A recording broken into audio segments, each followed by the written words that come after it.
सुबह के 9 बजे हुए थे। मधु का बेटा मयंक नाश्ता करके अपने ऑफिस के लिए घर से निकल चुका था और मधु गुस्से में बार बार घड़ी की तरफ देख रही थी और अपनी बहू कीर्ति के जिम से घर आने का इंतजार कर रही थी।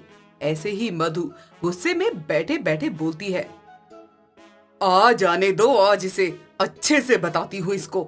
बहुत जिम जाने का भूत सवार है ना। आज अपनी बहू का मैं जिम जाने का भूत ना उतार दूं तो मेरा नाम भी मधु नहीं। यहाँ बहुएं सुबह सुबह उठकर नहा धोकर घर के साफ सफाई करती हैं, अपने ससुराल वालों के लिए अच्छा अच्छा स्वादिष्ट खाना बनाती हैं, और एक मेरी बहू है जो सुबह सुबह मुंह उठाकर जिम पहुँच जाती है। ऐसे ही मधु गुस्से में खुद से बड़बड़ाती रहती है और थोड़ी देर बाद ही कीर्ति जिम से घर आ जाती है और कीर्ति को देखते ही मधु बोलती है, आ गई महारानी, थोड़ी देर और लगा लेती जिम में। हाँ, मैं भी यही सोच रही थी माँ जी कि कल से जिम में 1 घंटा ज्यादा लगा लिया करूँ। हाँ हाँ, और घर के काम करने के लिए अपने बाप को बोलकर 2-4 नौकर भेज दे, क्योंकि वो तो तुझे करना नहीं होता। इसलिए अपने बाप से बात कर और यहाँ एक एक नौकर भिजवा दे, ताकि तेरी गैर मौजूदगी में घर का सारा काम नौकर ही निपटा लें। क्यों, सही बोला ना मैंने? देखिए माँ जी, मैं आपकी बहुत इज्जत करती हूँ, तो भगवान के लिए आप ऐसे बाप बाप कहना बंद करें। वो मेरे पापा हैं और मैं अपने पापा से बहुत प्यार करती हूँ, उनकी बहुत इज्जत करती हूँ। इसलिए मैं भी चाहती हूँ कि आप भी उनकी इज्जत करें। और ये बताइए कि आप इतने गुस्से में क्यों हैं और किस लिए? आपका इतना मुंह क्यों बन रखा है? तू बहू, मेरी बात सुन ले ध्यान से। कल से तू जिम नहीं जाएगी। अरे बहुत हो गया तेरा रोज रोज का जिम जाना, समझी? पर क्यों नहीं जाऊंगी? आप जानती है ना कि मैं जिम जाने की कितनी शौकीन हूँ। जिम जाए बिना मैं नहीं रह सकती हूँ। तो मैं भी रोज रोज इतना सारा काम नहीं कर सकती हूँ। तू बहू है, घर की तेरी जिम्मेदारी है सुबह उठकर सारे घर की साफ सफाई करना, नाश्ता बनाना, खाना बनाना। हाँ, तो आधे से ज्यादा काम तो मैं कर कर ही जाती हूँ ना जिम जाने से पहले। फिर आपको क्या परेशानी है मेरे जिम जाने से? अरे ऐसा तो नहीं है ना कि मैं घर का सारा काम और अपनी जिम्मेदारियों को पीछे छोड़कर जिम जाती हूँ। तो बचा हुआ तो मैं ही करती हूँ ना, और मुझसे नहीं होता काम। कल से अपना ये जिम छोड़कर घर का काम करना। मैं जिम लेट चली जाऊंगी माँ जी, लेकिन जिम जाना नहीं छोड़ूंगी। जिम करना मेरे लिए सबसे ज्यादा जरूरी है। हाँ हाँ, हम तो तेरे लिए जरूरी है ही नहीं। अरे अगर इतना ही जिम से प्यार था तो फिर किसी ट्रेनर से शादी कर लेती ना। मेरे बेटे से करने की क्या जरूरत थी? अगर किसी जिम ट्रेनर से शादी करती तो दोनों मियाँ बीवी अपने घर गृहस्थी अपने जिम में ही बसाते। क्या करे माँ जी, कभी कभी जीवन में गलतियाँ हो ही जाती है और हर गलती सुधारी भी नहीं जा सकती ना। इसलिए मेरी शादी आपके बेटे से हो गई। हाँ हाँ, तुझे तेरे माँ बाप ने बस कैंची की तरह जुबान चलाना ही तो सिखाया है। अरे अगर जिम जाने का इतना ही शौक है ना, तो ये सारे शौक तुझे मायके में ही पूरे करने थे। माँ जी, जुबान तो आप चलाने पर मजबूर कर देती है। अभी घर पर आई ही थी कि सारा मूड खराब कर दिया। हाँ हाँ, सब कुछ तेरा ही खराब होता है, हमारा तो कुछ जाता ही नहीं जैसे। अरे मुझे नहीं करनी आपसे बहस, मैं जा रही हूँ अपने कमरे में थोड़ा आराम करने के लिए। इतना कहकर कीर्ति अपने कमरे में चली जाती है। मधु की बहू कीर्ति को जिम जाना बहुत पसंद था। वो सुबह और शाम 2 टाइम जिम जाया करती थी। वहीं मधु को अपनी बहू का जिम जाना बिल्कुल भी नहीं पसंद था, क्योंकि जिस समय वो जिम किया करती थी और घर पर नहीं होती थी, उस समय मधु को घर के सारे काम करने पड़ते थे। तो इसी वजह से दोनों सास बहू के बीच में अक्सर ही बहुत बहस हुआ करती थी। ऐसे ही एक दिन कीर्ति अपने जिम जाने के लिए कुछ जिम आउटफिट्स खरीदती है और पार्सल खोलकर वो अपने जिम के आउटफिट देख ही रही होती है कि तभी मधु उससे बोलती है, अरे ये क्या सब खरीद कर लाई है बहू? मेरा मतलब है कि ये क्या मंगवाया है तूने? जिम आउटफिट है, इसे जिम पहन कर जाते हैं। अच्छा, अब जिम जाने के लिए भी अलग से कपड़े आने लग गए हैं क्या? बिल्कुल माँ जी, अब साड़ी पहनकर थोड़े ना डम्बलिंग करूंगी। खर्चे पर खर्चा करना आता है बस तुझे। पहले सुबह शाम जिम की फीस देती है और अब इन कपड़ों में पैसे बर्बाद कर रही है। देखिए माँ जी, मैंने आपको कितनी बार कहा है कि मुझे जिम जाना बहुत पसंद है। आप मेरी जिम जाने को लेकर कुछ मत कहा कीजिए। तुझे जिम जाना नहीं, तुझे काम से बचना पसंद है बहू। इतना जिम करने का क्या फायदा है कि तुझे घर के 2 बर्तन नहीं धो सकती। मैं जिम करने के साथ साथ घर का सारा काम भी करती हूँ। कभी ही है अगर आपको थोड़ा बहुत काम करना पड़ जाए तो। ज्यादा जुबान चलाने की जरूरत नहीं है, और ये कपड़े पहनकर तो जिम में बिल्कुल भी नहीं जाएगी तू। जाऊंगी तो यही पहनकर जाऊंगी माँ जी। अगर मंगवाए हैं तो पैसे बर्बाद थोड़े ना करूंगी अपने। इतना कहकर कीर्ति जिम आउटफिट्स को उठाती है और अपने कमरे में चली जाती है। अगली सुबह कीर्ति अपना जिम आउटफिट पहनकर हाथों में पानी की बोतल लेकर जिम जाती है। लेकिन कीर्ति के जिम के आउटफिट को देखकर मोहल्ले वाले तरह तरह की बातें करते हैं, और उड़ती उड़ती कई बातें मधु के कानों में भी आ जाती है, जिसे सुनकर मधु को अब और भी ज्यादा गुस्सा आने लग जाता है। ऐसे ही एक दिन मधु अपने बेटे से बोलती है, मयंक बेटा, तू ही अपनी बीवी को समझा कि वो जिम जाना बंद कर दे। माँ, मैं उसे क्या बोलूं? अगर उसे अच्छा लगता है तो जाने दीजिए ना। अरे एक तो वो जिम चली जाती है, ऊपर से इतने भद्दे कपड़े पहनकर जाती है। माँ, जिम में ऐसे ही कपड़े पहनकर जाते हैं लोग। ज्यादा ना अपनी बीवी की तरफदारी करने की जरूरत नहीं है। घर की बहू बेटियों को ऐसे कपड़े पहनकर जिम जाना शोभा नहीं देता। तो फिर आप उसी से बात कर लीजिए, मुझे इन बातों के बीच मत लाइए। मुझे पहले ही ऑफिस की बहुत टेंशन होती है। इतना कहकर मयंक वहाँ से चला जाता है, और कीर्ति के जिम से आते ही मधु फिर से उसे सुनाना शुरू कर देती है, और घर पर सास बहू की जिम जाने को लेकर लड़ाई हो जाती है। यूं ही दिन गुजरते चले जाते हैं, और गुजरते दिन के साथ साथ जिम जाने वाले बहू के साथ सास का कलेश बढ़ जाता है।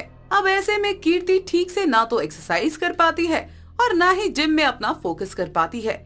इन सब से परेशान होकर एक दिन वो खुद से बोलती है, मैं तो तंग आ गई हूँ इस रोज रोज की बहस से।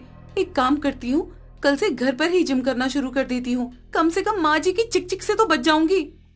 ऐसे ही अगली सुबह उठकर कीर्ति हर रोज की तरह पहले घर का काम करती है और फिर रसोई का सारा काम खत्म करती है, और मधु देर तक अपनी बहू को घर में देखकर उससे बोलती है, क्या बात है, तू जिम नहीं जा रही क्या बहू?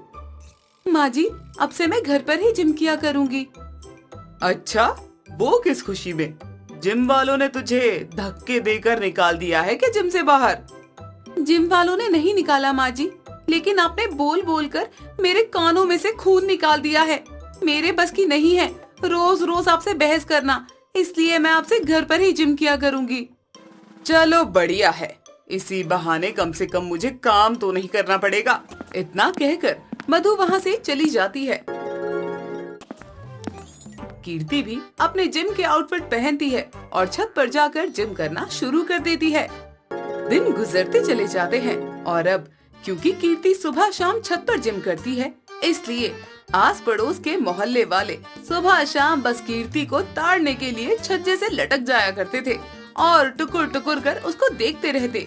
ये देखकर मधु को अब पहले से भी ज्यादा गुस्सा आता है, और ऐसे ही एक शाम जब कीर्ति जिम कर रही होती है, तभी मधु छत पर जाती है और कीर्ति से बोलती है, बस बहू हो गया, अब कोई जरूरत नहीं है तुझे जिम करने की।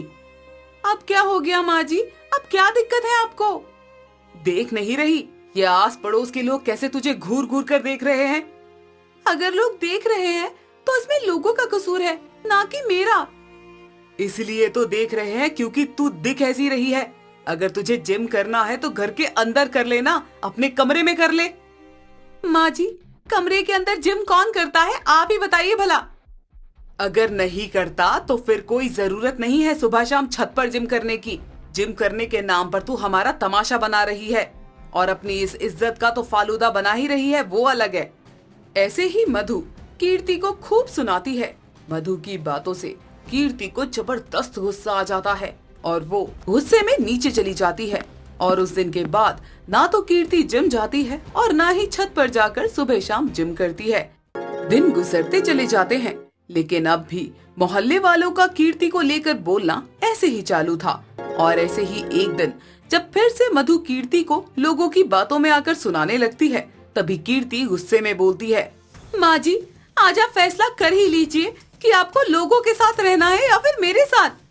क्या बकवास कर रही है तू बहू? और नहीं तो क्या माँ जी, पहले मैं जिम जाती थी तो लोगों को दिक्कत थी, जिम के कपड़े पहनती थी तो लोगों को दिक्कत थी, घर पर जिम करती थी तब लोगों को दिक्कत थी, अब नहीं करती हूँ तो लोगों को दिक्कत है। अरे हमारा घर लोगों की बातों से चल रहा है या फिर हमारे अपने प्यार प्रेम से चल रहा है? लोग तो वही बोलते हैं जो सही होता है। तो फिर लोगों को ही घर में रख लो माँ जी, मुझे क्यों रखा हुआ है? लोगों का तो काम होता है किसी के भी कान भरकर घरों में आग लगाना, समझिए आप। लोगों की बातों में आना बंद कर दीजिए माँ जी। कीर्ति अपनी सास को काफी देर तक समझाती है और धीरे धीरे करके मधु को कीर्ति की बातें समझ आने लगती है और अब मधु खुद से ही कीर्ति को वापस से जिम जाने की परमिशन दे देती है। और अब जो कोई भी कीर्ति के बारे में कुछ भी बोलता है तो मधु उनके मुंह पर ही उनको जवाब देकर उनका मुंह बंद करवा देती है। सुजाता की बहू की आज मुंह दिखाई थी। सुजाता के मोहल्ले से एक औरत जाती है, एक औरत जाती तो दूसरी सुजाता की बहू की मुंह दिखाई के लिए आ रही होती है। लेकिन जब सुजाता की पड़ोसन रजनी का आना होता है तो रजनी जब सुजाता की बहू का घूंघट उठाती है तो उसे विक्स की खुशबू आती है। अरे आय हाय, ये विक्स कौन खा रहा है? इसकी खुशबू से तो मैं ये। अरे रजनी, रजनी क्या हुआ इसे? बहू क्या क्या तूने इसे, जो ये तेरा चेहरा देखते ही बेहोश हो गई? माँ, रजनी काकी के ऊपर पानी छिड़किए, रुकिए मैं लेकर आता हूँ। हाँ बेटा जल्दी ला, इतने लोग मेरी बहू को मुंह देख कर गए हैं, सबने तारीफ की है और ये देखते ही बेहोश हो गई। थोड़ी तारीफ तो कर लिया होता। ये लो माँ पानी। रजनी काकी, आप ठीक तो है ना? क्या हुआ आपको? ऐसे भी क्या देख लिया आपने जो बेहोश हो गई? अरे सुजाता, चाय पिला दे वरना मैं कहीं वापस बेहोश ना हो जाऊं। तो तूने ये सब ड्रामा चाय पीने के लिए किया? अरे तू कितनी गिरेगी एक कप चाय के लिए? ऐसे ही मुझे बोल देती आज मेरी बहू ने चाय नहीं दी है। हाँ क्यों नहीं, तेरे घर तो 5 स्टार होटल जैसी चाय बन रही है ना। जो तेरे हाथ की चाय पीने के लिए ना मैं बेहोशी का ड्रामा करूंगी। वो तो तेरी बहू का घूंघट उठाने के वक्त विक्स की खुशबू आई तभी मैं बेहोश हुई। अरे कितनी नौटंकी है रे तू। रुक, चाय बना कर लेकर आती हूँ। तूने बहू की मुंह दिखाई तो कर ली ना, बहू तो कमरे में जा। अब कुछ देर बाद ही सुजाता अपनी और अपनी पड़ोसन रजनी के लिए चाय बनाकर लाती है। दोनों ही बातें करते हुए चाय पीती हैं। अब रजनी सुजाता से कहती है, तेरी बहू ने तो विक्स की गोली खा रखी घूंघट के नीचे, और जैसे ही मैंने घूंघट उठाया मुझे उसके मुंह से खुशबू आई विक्स की और मैं मरते मरते बच गई। अरे आजकल के बच्चे भी ना जाने क्या ही खाते रहते हैं।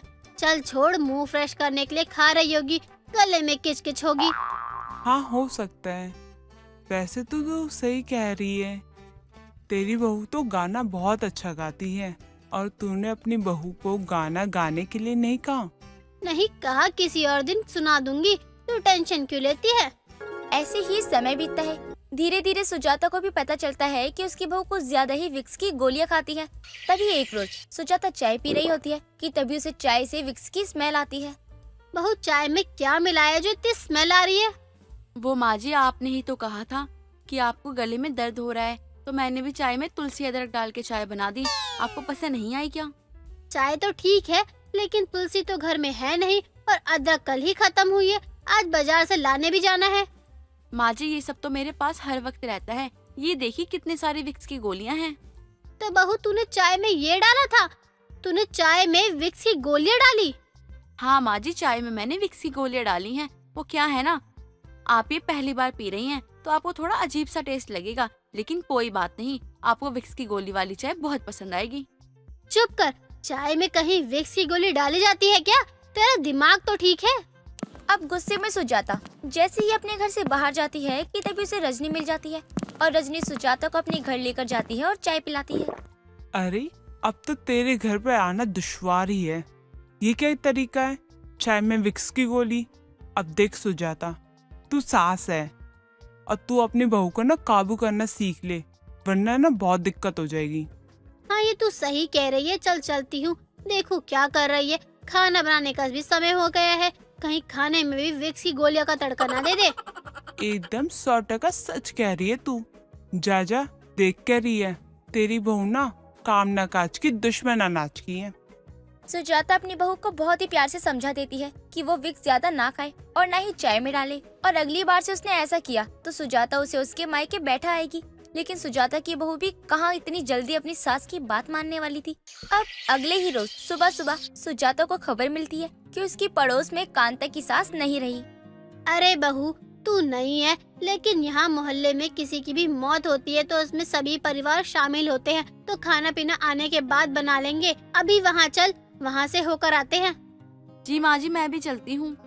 अब सुजाता, रजनी की बहू, सुजाता की नई बहू सभी कांता के घर पहुँचते हैं और सभी रो रहे होते हैं। सामने ही कांता की बूढ़ी सास को लेटा रखा था। अरे कांता, अपने आप को संभाल, उनकी इतनी उम्र हो गई थी और तुझे पता है 75 साल में कितनी बीमारियां होती हैं। हाँ हाँ कांता काकी, जाने वाले को कौन ही रोक सकता है। अरे सुजाता बहू, क्या बताऊं, मैं तो अपनी सास के सोते जागते पैर दबाती थी। जब से इस घर में बहू बनकर आई, कभी अपनी सास को दुखी नहीं किया, हमेशा ही माँ से भी ज्यादा प्यार दिया। लेकिन आज घर को सूना करके चली गई। कितनी नौटंकी है ये। कांता कभी अपनी सास को एक गिलास पानी तक नहीं दिया होगी, लेकिन इसने अभी 4 लोगों के सामने ड्रामा तो ऐसे कर रही है जैसे कितनी सेवा पानी करती हो अपनी सास की। काकी मत रोइए, आपका गला बैठ जाएगा। ये लीजिए विक्स की गोली, इससे आपकी गले की खराश मिट जाएगी। अरे सुजाता, क्या कर रही है तेरी बहू? आज के दिन तो ना ही करे। ये विक्स की गोली क्यों दे रही है इस टाइम? इसके साथ साथ ना हमें भी चप्पल पड़ेगी। अच्छा होगा हम उल्टे पांव यहाँ से निकल लें। कांता काकी ये लीजिए, बस इतनी ही थी मेरे पास, सबको बांट दीजिए। जो रोया होगा उसका गला तो बैठ ही गया होगा, वो ठीक हो जाएगा। अरे सुजाता की बहू, जरा इधर तो आ। अरे बहू, तू हम सब के बारे में इस दुख की घड़ी में कितना सोच रही है। भगवान तुझे जल्दी बाल बच्चे दे। राम बनाए जोड़ी, एक कान्हा एक कोढ़ी। कुछ कहा क्या सुजाता तूने? वैसे तेरी बहू बड़ी ही प्यारी है। देख इस दुख की घड़ी में ये मेरा कितना ख्याल रख रही है। अब सुजाता मातम के इस माहौल में जैसे तैसे अपनी बहू को निकालकर घर लेकर आती है, और आते ही सुजाता अपनी बहू से कहती है, बहू तो इतनी बेशरम और कम दिमाग की कैसे हो सकती है? तू जानती है ना कि वहाँ किसी की डेथ हो गई है और लोग रो रहे हैं, मातम मना रहे हैं। तू है कि रोने वाले लोगों को ये कहकर विक्स की गोली दे रही है कि विक्स की गोली से खिचखिच दूर करो। बहू, ये सब थोड़ी ठीक है। अरे मुझे खांसी हो रही है। रजनी को जैसी ही हल्की सी खांसी आती है, मधु एक विक्स की गोली झट से रजनी के मुंह में डाल देती है और विक्स की खुशबू लेते ही रजनी बेहोश।